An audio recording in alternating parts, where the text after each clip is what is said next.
Hi, folks. Thanks for joining us on today's webinar, Website Accessibility, the Foundation for Online Inclusivity. My name is Craig. I'm on the marketing team at ReciteMe, and I will wrap up my talking here and hand it over to our panelists. We have a great webinar lined up for you today. We have Matt Cox and Kelly Jan. Would you like to introduce yourself, Kelly? Sure. My name is Kelly Jan, and Matt and I have actually been working together here at ReciteMe for nearly the last 5 years, helping organizations just like those that you're part of to be more inclusive and accessible. Hey everyone, I'm Matt Cox. I head up ReciteMe here in the US market. Really excited to have you on the webinar today and looking forward to sharing a little bit more about what we've got for you. So as we head to the next slide, just a fair warning, today we're going to cover quite a lot of material. I hope by the end of the session, you'll walk away with several key learnings. First and foremost, that accessibility is about what's required and inclusivity is about what you serve, who you serve. And I think this is really important frame for the conversation that we'll be having today. And more often than not, you may be aware of ADA and 508, and you hear all these terms and you say, gosh, there's a mandate in place. Let me start to look at this. But what we want to do today is prompt you and hopefully encourage you to look at it in a more holistic view. And again, we talked about who is it that you serve and how can you best serve their needs in a way that best suits them and to give them the best user experience from a digital perspective. There's a lot of familiarity with accessibility, both physical and digital. We want to share a little bit today and particularly focus on digital accessibility and inclusion. So a few things we're hoping to cover and what we hope you can take away and learn from today. We'll be running through the importance of website accessibility. We'll talk about meeting mandates, how to provide an accessible workplace. We want to make sure everyone gets an understanding of the accessibility standards, so AAA and AAA. We'll talk about some common website accessibility issues, how you can help yourselves transform your web accessibility, and take next steps towards greater inclusion, accessibility, and compliance. Thank you, Matt. So let's talk about what is accessibility. And when we talk about that just as a definition, it is making sure that content can be easily accessed by people who have disabilities or at a disadvantage in some way. But from, Matt mentioned things like ramps and bathrooms and width of doorways and all kinds of things of that nature. But from an online perspective, we're talking about websites, tools, and different technologies that have been specifically designed to help people to perceive and understand and to navigate content on the web. So one thing that you may be surprised to know is that nearly 3 in 10 individuals in the US live with a disability that makes it difficult for them to access content online. And on top of that, we think about maybe a disadvantage, and a disadvantage may not be maybe a disability that would come to mind right away, but think about maybe a communication disadvantage where we're talking about 68 million people in the US speaking a language other than English at home, which is a large number of people that if you were going to a website that is in a language that is foreign to you, may be very difficult for you to be able to navigate. So let's get into, I'll pass it over to Matt to talk about who are some of the individuals who may be visiting your website that you don't even know. Yeah, so according to the CDC, there's a number of different barriers and disabilities that can prevent online access from being straightforward. Things like visual impairments, so somebody with low vision, color blindness, or light sensitivity could often benefit from a site that provides high contrast text, for example, or a site indeed that lets them use a screen reader. There's also barriers that we don't think about right away. So maybe some hidden disabilities, neurodiversity, cognitive disabilities. They may have trouble focusing on content in a linear way, or may need to read certain fonts better than others. And another one, as Kelly mentioned, is language. So translations are key. We see translations as a big part of accessibility.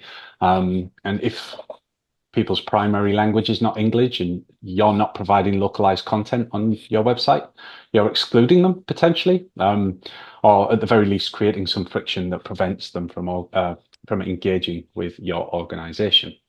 And then there's some other disabilities as well that can make using online technologies difficult, including auditory, physical, and speech.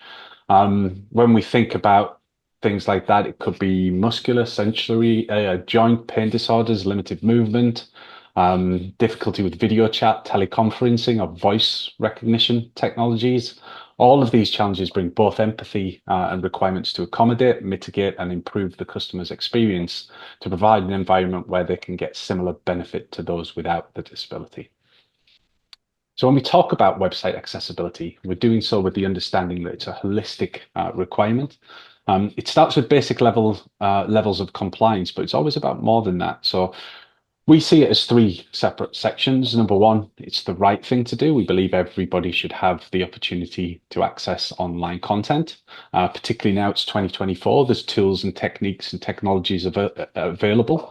We believe that everybody should have access to those. It's also a smart business practice. If you make sure that nobody is excluded and everybody is included, you can increase web traffic engagement, and also depending on your industry or the community you serve, you can make sure that people aren't excluded from vital resources or information that may make a difference to them or their lives. And also in many cases, and more so, we're seeing that it's becoming required. There are mandates being passed and laws that stipulate how a website should be designed and built. So let's talk a little bit about these emerging and evolving mandates that Matt talked about in that must-do section. And we'll start with the Americans with Disabilities Act. It's actually this week is the 34-year anniversary of the ADA, and it was originally put in place with the physical world in mind. So we talked about things like ramps and bathrooms and door width and all of those parking. What has been added, and even just as recent as April of this year, Title II and Section 8, Section 508 of the ADA specifically focuses on the electronic information piece of communication, as well as web and mobile access. So I imagine that all of you that are with an organization do have a website, and that's where that falls under. From a federal perspective, the Department of Justice made an announcement and put out a mandate in December of 2023, so just a few months ago, requiring from a build perspective of your site, so how the site is coded, that there is going to be a compliance level of WCAG or WCAG 2.1 AA as far as a compliance standard for any entity that's receiving federal funding. And then also there are a number of states who have their own mandates in place as well. So you see here Colorado and California. Every state is different. But again, one of the things that you will see universal amongst many of the states is that they are falling in line with the Department of Justice ruling in that WCAG 2.1 AA compliance as a minimum standard.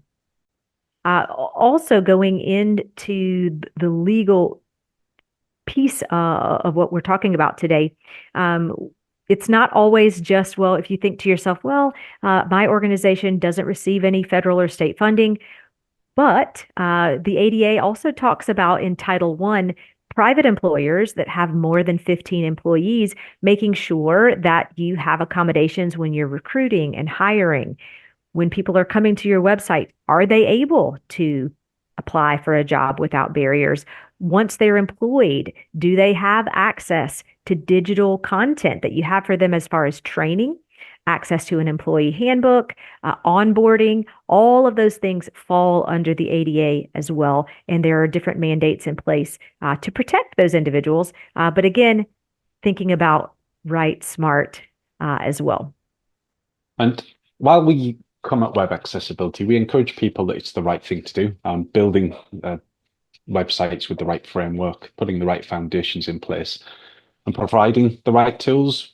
We don't necessarily like to come at this from a position of fear, but it's something that you do need to be aware of.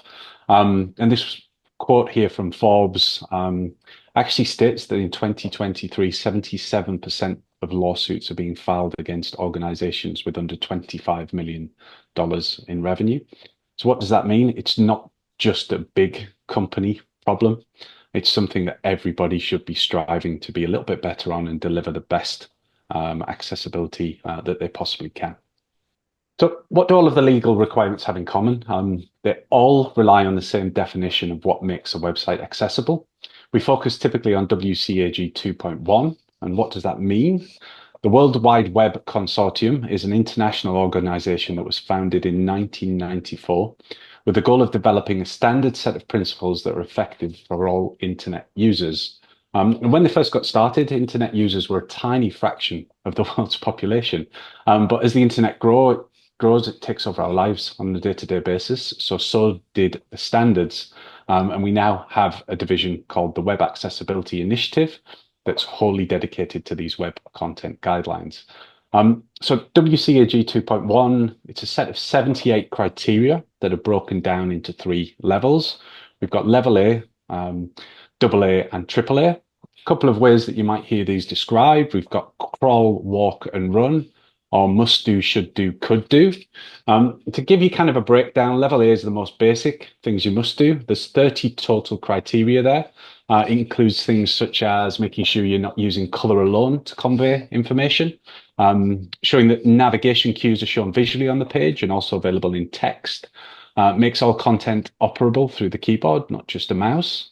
Level AA, that's the one that most legislation targets. It's a comprehensive list of things that are essential for enabling meaningful access to your site. There's 50 total criteria here, things such as text meeting a minimum contrast requirement, providing more than one way to locate and navigate to a web page. Forms are providing automatic error checking and giving users a way to reverse submissions. And then level AAA is not something that most of our clients reach for. It's generally for brands that have a truly advanced site experience or that have particularly advanced requirements. And this is really what we would class as the above and beyond, the 78 total criteria. So it takes into account everything. And examples of this are when an authenticated session expires, the user can continue the activity without loss of data. A mechanism may be available for identifying specific definitions of words or phrases used in an unusual or restricted way, including things like idioms and jargon. A mechanism is available for identifying specific pronunciation of words, where meaning of the words in context is ambiguous without knowing the pronunciation. So the biggest takeaway here is that you are responsible for your site's compliance. Even if it's hosted by a third party or a platform, you don't own and manage. You are responsible to show you have a plan in place for the ongoing governance of your site and that you're able to provide you are running regular scans of your site and regularly making updates to strive towards greater compliance. So how are the WCAG criteria actually addressing accessibilities in ways that will affect your site? So when you search for common accessibility issues online, you'll come up with a pretty predictable list of low-hanging fruit.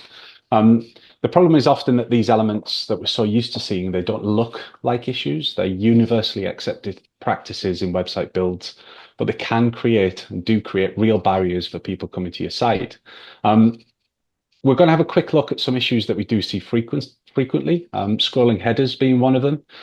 Especially when combined with vertical scrolling, it can be challenging for people with motor impairments, mental limitations, or less experience with technology. And horizontal scrolling can also be disorienting and make it difficult for users to control the speed of the scroll. Color contrast is something else that comes up quite frequently. And I would ask any of you that are participating in the webinar today, think of 1 or 2 logos that you can think of that are either red or green. I can think of some right off the top of my head.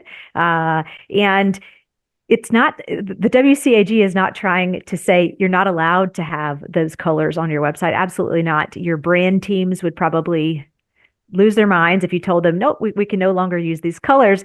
But for those who are colorblind, red and green are the 2 largest areas where people struggle to see and differentiate those colors. And so by having something in real time and by looking at that from a compliance standpoint, are there options for people to be able to change those colors so that they can see in in a different color palette just for them. It's almost like putting on a pair of eyeglasses to be able to then be able to navigate the site in a way that best suits their needs. So color contrast is something that comes up frequently. And then in the next slide, you'll see maybe some that aren't as easy to see. So things like alt text. Alt text is when you have an image on the site. It's a text that sits behind the image. So if it's a picture of a boy standing next to a tree, your alt text, when it's originally loaded, may say JPG 34567, but the alt text would need to be changed to say boy standing next to a tree. So someone who's using a screen reader would be able to fully ascertain what's going on the page. Other things that you see here are things like inaccessible forms, keyboard accessibility, and then maybe documents that you have hosted on the site. So now that you've seen some examples, we'll take a quick look at how to transform that and really support an inclusive experience.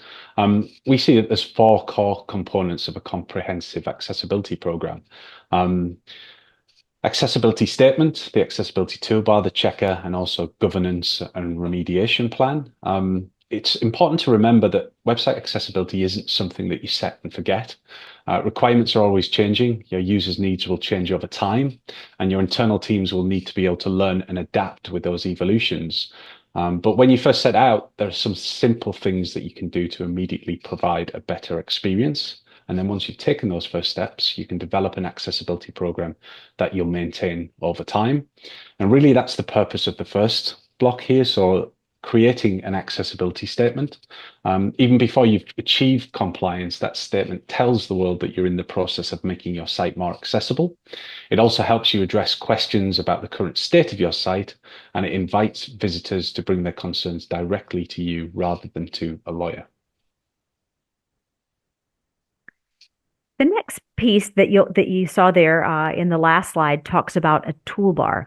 And this is, if you will, thinking about a lens that you're allowing your site visitors to look through to be able to make adaptations to the site in real time. Things like color, language, font, size, a dictionary tool. These are all things that you are giving your site visitor the ability to access on your site without the need of having to download special software. They don't need a username and password. It's something that lives and breathes on your website.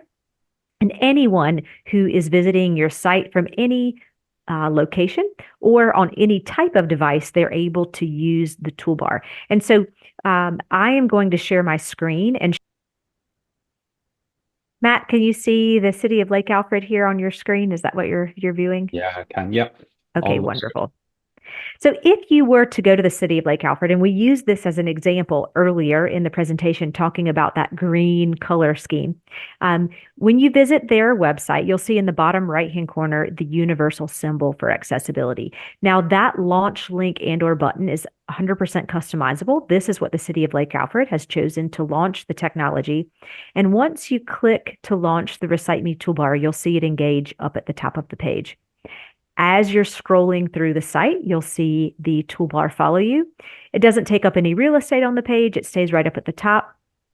And one of the things that you would notice right away is that if you're hovering over an area of text, it will opt to read that aloud. Link, helpful links.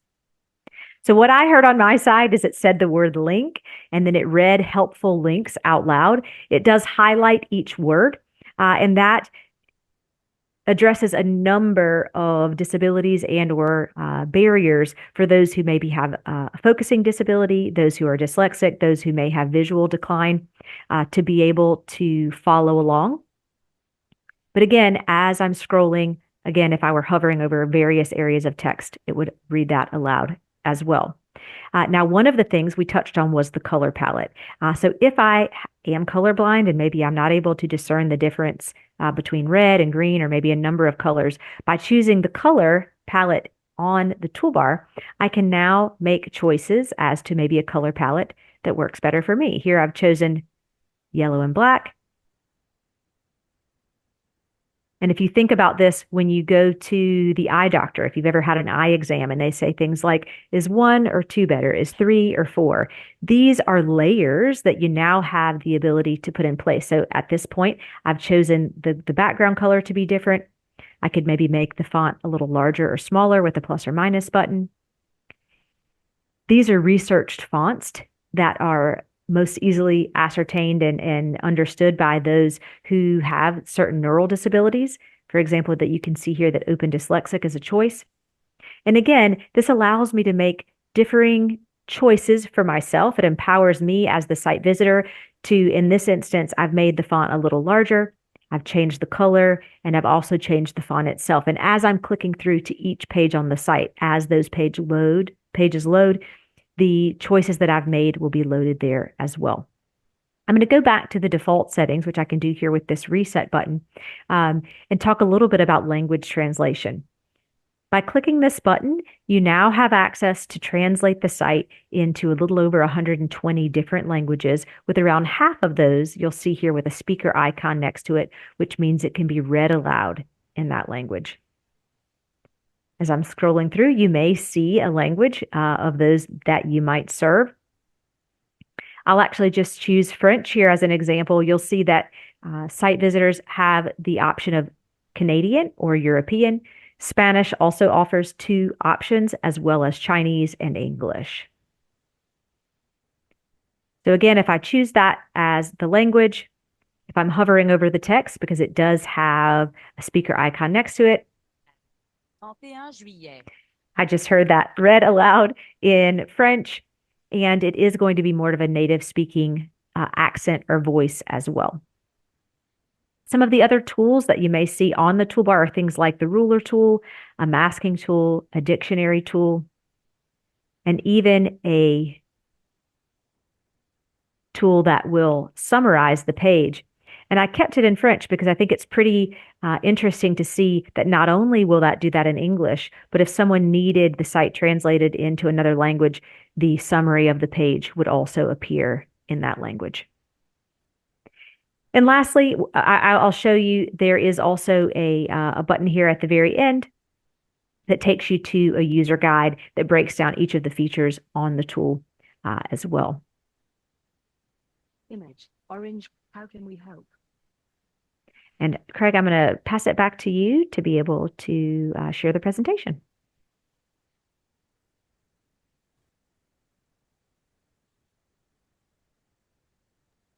All right. You guys able to see my screen okay again? Yes, I can see that. So we walked through the tool. I'm going to pass it over here to Matt in just a second. But what we like to reiterate is that having the tool doesn't mean that your site is all of a sudden ADA or WCAG compliant. It is a tool. It certainly makes it more inclusive. It certainly gives the site visitor a greater user experience. But in terms of how the site is built and the different laws associated with ADA, this is an enhancement to the site, which certainly helps, but it doesn't give you sort of the big green check mark that, okay, you never have to look at this again. This is the one fix does everything. So we always want to make sure that we point that out. Yeah, thank you for that run through, Kelly. And then the next part in our process is a checker. So a way for you to essentially understand where your website scores and see the fixes that you need to make to meet a level of compliance.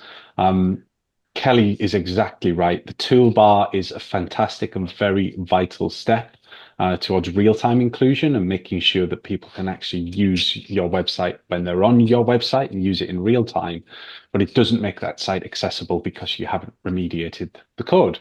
So you've got to consider the fact that there's a lot of people that won't use your tools. For example, a savvy visitor who has a visual impairment may have their own tools installed on their device. Somebody that relies on assistive technology on a day-to-day basis, because they're quite far on the spectrum of disability, would continue utilizing that particular assistive technology to navigate the web. And this side of the equation is, how do you enable your external systems to navigate through that complex navigation or understand what a headline is versus a subheader? And really the only way to do that is to make sure your site is being built with good accessibility in mind. And that's why the WCAG standards are important. But I guess because not everybody, you or your staff or your team, are likely to be WCAG experts, you want to use a checker product such as the checker tool that we have to help you become experts and know what to change and know how to make a difference. It's a tool that sits outside of the website. You don't have to install software or anything like that. We would point the checker at your sitemap and it will crawl your site to look at the way it's structured. It'll take a deep look at your HTML and it's going to compare all of that against the latest WCAG criteria. And it will ultimately give you a summary that will help you understand your current status compared to that criteria. So you'll see instantly the places where you're compliant and the places where you will have issues that you need to address. And as you look at different compliance checkers, you may see a wide range of different capabilities. Organizations choose to work with us as it provides a really solid baseline, but then it also provides a structure for establishing an ongoing remediation process as well. So you can see here we provide a dashboard. This particular example has a score of 42%. You will see just under that 40%, 42%, there's some tiering in kind of a horizontal bar chart.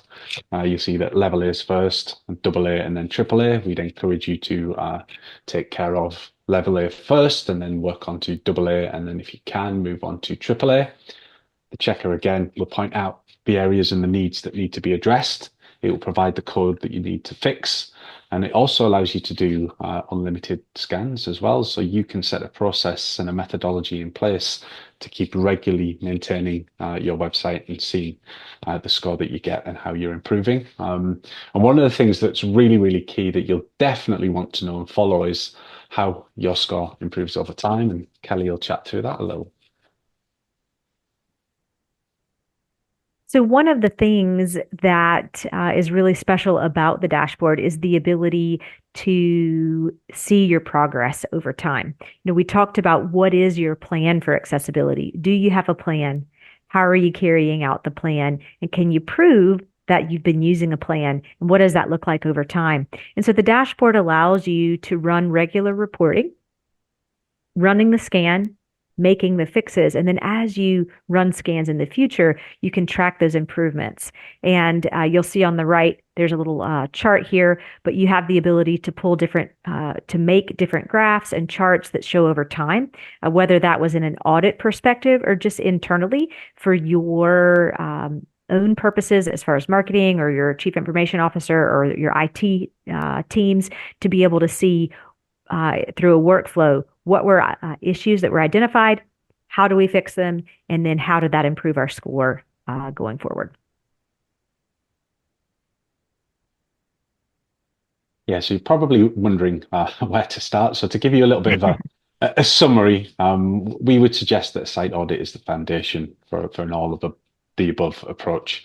And we do recommend an all of the above approach, comprehensive accessibility statement, a toolbar, a checker, and then an ongoing remediation program will really, really go a long, long way. But there's always something you can do. So depending on budgets, experience, team size, what you can pull together, there is always something you can do to improve accessibility. So yeah, we'd love organizations to take it to the next level and do that all of the above approach, but feel free to have a chat with us, and I'm sure there's something that we can recommend that will help you make a difference. But it does start initially with that scan, so you know what you are striving for. And it will help to bring internal stakeholders together, get support for the initiative. And really, you want to be able to communicate a couple of things up front, what your issues are, for example, and next, how to resolve them. All right, I'm going to pull down the share here and I will pop my camera back on. We can check out some questions. Thank you very much for the presentation. That was very, very well done. Let me check and see what we have here before I start running through them. All right, well, we got quite a few. So some of these we may have to answer in our follow-up email, but great questions from our attendees. Here's the first one. So we just talked about, where to start. So when you're talking about specific WCAG issues, what are some of the easiest website accessibility issues to fix so you can start making a difference today? Certainly from a low-hanging fruit perspective, There's there's some that are quite common. So in my opinion, there's a couple that come up quite regular. The first is alt tag. Our toolbar will go through the website and it will read the alternative text when you're in the screen reader functionality. We speak to a lot of organizations that just don't have alt tags in place, and it's such a simple thing to do. So really that would be ensuring all that the images have a description behind them, so any users with visual impairments can access the content and get the descriptions through their screen readers or our screen reader. Um, Also looking at headings and structures is another one. Properly using headings, the H1, H2, H3 to create a clear structure makes it that bit easier for screen readers to navigate and understand the content, I guess. And also when you're talking about alt text and headings, that kind of thing, um, it's often useful to also have a human element to a description, as a computer can't always figure out the description. AI and stuff's getting better and better, and maybe there'll come a time, but a human eye is still often needed to make sure the right descriptions are in the right place and the right spot on a web page as well. Awesome, thank you. Here's one more. So we also, another first steps kind of question. First day looking at accessibility, what are some, I guess, simple first steps you can take to just start improving website accessibility from the terms of ADA compliance in general? So one of the things that I believe Matt pointed out earlier is that accessibility statement piece. And that is something that we can help you to create. We've got a generator that you're able to plug in some of your information and just saying, hey, we're aware. We're aware that this is a thing. We are on the path. Think about a train. The train is on the tracks. We're heading in the direction of greater compliance, and letting the world know that you're aware and that you're putting a plan in place. And often when organizations partner with us, they will list out some of the specific ways that they are doing that, whether it's through the toolbar, a tutorial, or even talking about the WCAG checker. Great, thank you. Apologize for 1 second. I need to pull down my screen because it's blocking the Q&A. So let me grab a couple more questions here. Kelly, you're a resident language expert on the toolbar here. There's a question about languages. Do you want to cover that one? Do you want to read it out and answer that one for us?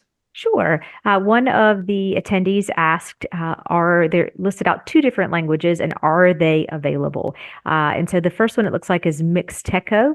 Currently, that is not a language that is supported for the toolbar, but the second is Punjabi. And yes, that is one of the languages that we currently support. Great, I think thank you. it's important to mention as well, we add languages over time and where we can. If we kind of cast our minds back, Kelly and I, to 5 years ago when we began working together, there was less than 100 languages available in the toolbar. And I think, Kelly, you said it was 120, but I actually believe at last count we're closer to 130 now. So Okay. when they come available, we do roll them out. And the beauty of the toolbar is it's cloud-based as well. So they're automatic updates when you're utilizing it on the website, which is really nice. Very good. All right, we have one more here. So if you're already a Recite Me toolbar customer, how does the checker come into play here? Can you guys shed some light on that?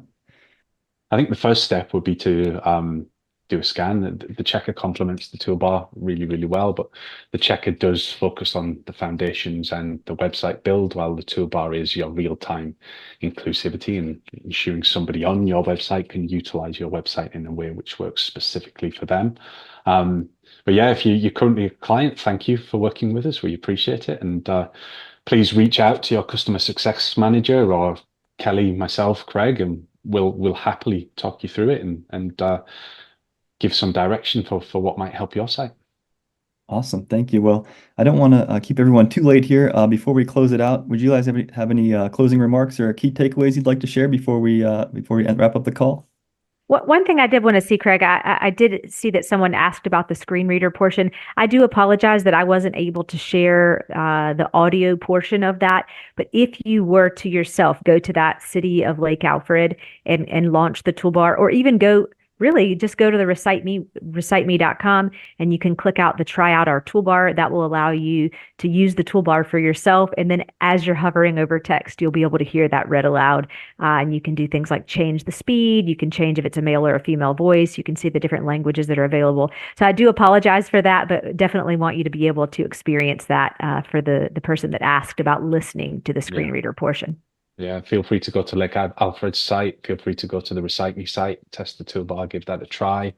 Also, we've got the QR code up on the screen as well. So if any of you on the call would like to get an accessibility check, please utilize that QR code to schedule, or reach out to any of us on the call. We'd love to talk you through and give you some pointers and some areas where we might be able to help. But really, just to kind of summarize and reiterate the overall theme of today's presentation, web accessibility is crucial. We want to create an inclusive online experience that meets the diverse needs of users, including those who are neurodivergent, elderly, or speak English as a second language. And only by making it a priority can you ensure that your website is accessible to all users. And there's always something that you can be doing to be that little bit better. And I would say that we understand that it can be a little bit overwhelming. The fact that you're on a webinar like this today and that you registered lets us know that it is on your radar. It's something that you're interested in, whether from just a curiosity or fact finding, or you are aware of some of the mandates that are in place. Let us help to guide you as to some suggestions as to what to do first. Reach out, schedule time, and then let us see what are the things that, as Matt mentioned, that can be done immediately. But know that there is no magic wand. It's not anything where you click your heels or say abracadabra and everything is fixed forever. I mean, gosh, wouldn't that be nice? But we can help you to start going in the right direction and put a plan in place to take it one step at a time. Great. Thank you, Kelly. Thank you to everyone who attended today. We appreciate it. And thank you to you, Matt and Kelly, for presenting on website accessibility. Hope everyone has a great rest of your week. And of course, reach out to us if you have any questions, either Matt or Kelly, or info@reciteme.com. We'll be happy to chat with you. Thank you. Thank you.